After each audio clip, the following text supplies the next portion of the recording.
Hey viewers, here we go again in the series of Learn Astrology Step by Step. I welcome you to my YouTube channel, Real Astrology, with the topic on ascendants, the rising signs. The rising sign doesn't just specify the particular sign in the first house, but the ascendant is the foundation of the whole chart. What kind of a family one will have, siblings, children, marriage, education, the whole life force energy, the profession, the spiritual growth, etc. Everything depends upon the Lagna, the rising sign one is born with. And today is the turn of the most communicative and expressive one, Gemini rising, the Mithun Lagna. So to start with, let's know a bit about the Gemini in the first house, before to which I will be showing you this diagram in which how the rest of the signs fall. So you see, the first house is number 3, that is the Gemini Lagna rising. So Gemini, Cancer, Leo, Virgo, Libra, Scorpio, Sagittarius, Capricorn, Aquarius, Pisces, Aries, and Taurus. This is how the series is going to be. Now, the trinal houses for the particular Lagna, Ascendant rising, is going to be beneficial planets for the particular rising sign. Mercury is friendly with Venus and Saturn. That I have told you in the relationship video also. But here Saturn is the lord of the 8th also. So it makes it become a neutral sign at the same time, because trinal as well as 8th lordship makes Saturn its the friendliness mellows down a little.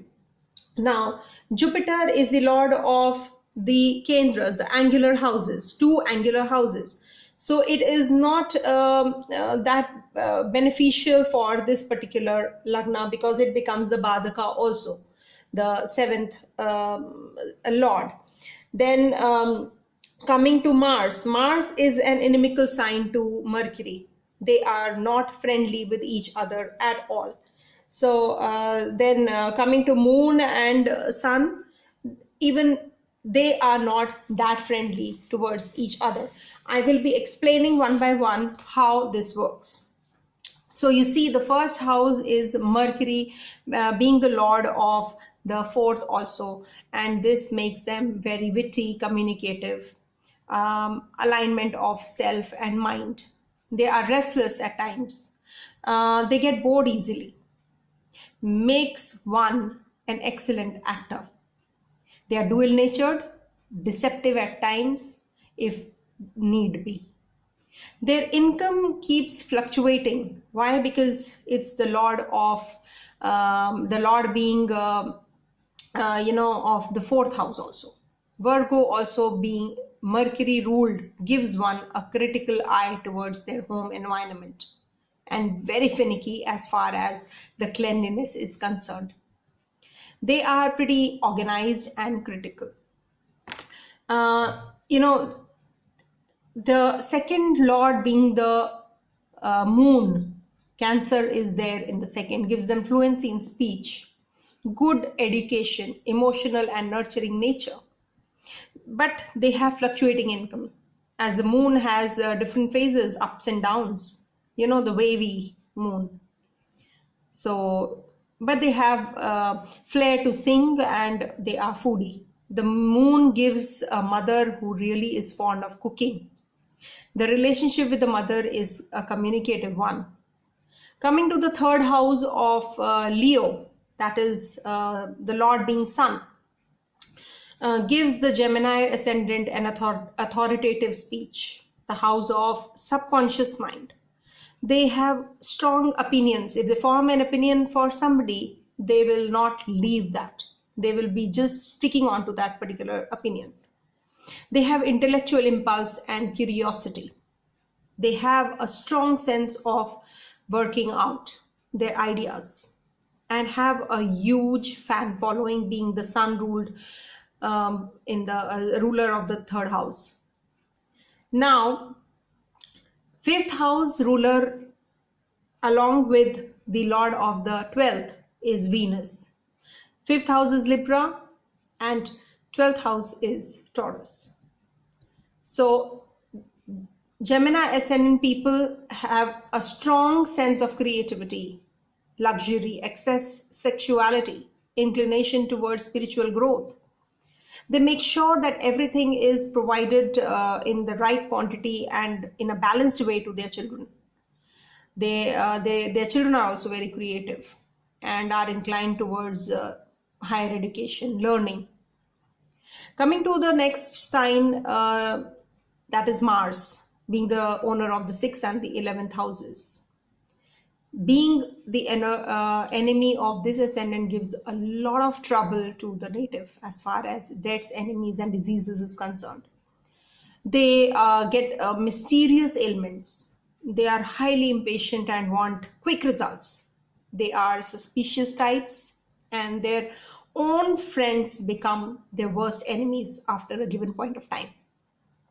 They're highly argumentative because it's a sign which is in the competitive sign, that is argumentative sign in the in the 6th and the 11th. So they love to win every argument. Their social network plays a very important role in their life. Their communication energy leads to earning wealth and source of livelihood as well. Everything depends upon the placement of the planets, how and where the Mars is placed, that also has to be seen in the chart.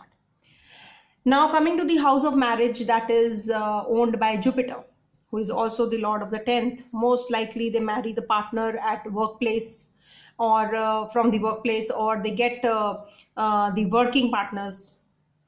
Mercury shares an inimical relationship with Jupiter. Thus, the nature of Mercurian being a free-spirited one can hinder the marriage, because Jupiter being the sign of philosophical, serious, spiritual growth they are into, and it's a very pious sign. And Mercury being a childlike, and they are bubbly, they are very energetic people, full of life, not the serious kind. So they are very communicative kinds, and Jupiterians are very reserved kind of people, introvert.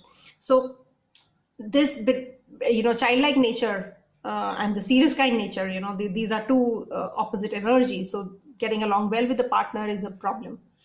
Now Jupiter being the lord of the 10th gives a communicative career, or makes one a lecturer or a teacher or a spiritual guru or writer. So the earnings would be through those kind of professions. Now Saturn being the lord of the 8th and the 9th, for this ascendant gives a very disciplined life. Thus the balancing energy of Saturn makes the Mercurians little grounded. You see, every ascendant has a plus and minus, and the balancing factors also. If it is not there, then how will the a person survive? Then the Saturn helps them conquer their overcome their dualities in life also. They love to explore the mysteries of life, and the 9th house ownership of Saturn gives them an inclination towards philosophy. Now the partners if are full philosophical, then you can think and imagine how this Saturn helps them, saving their marriage from going haywire. The Saturn becomes a benefic planet for the Mercurians. Overall, Venus and Saturn are the benefics for Gemini rising. Mars, Sun, and Jupiter create a hyperactive mind, which leads to difficulties in relationships. Being a dual sign with the airy element, the energy gets scattered and they become hard to predict depending upon how Mercury is placed in a chart. So I come to an end of this ascendant. Now moving on further in the series of the rising signs, I will be taking up the emotional and the fickle-minded sign, the Cancer rising. So stay tuned, everybody. The moon is rising soon. Blessings to all of you. Om Tat Sat.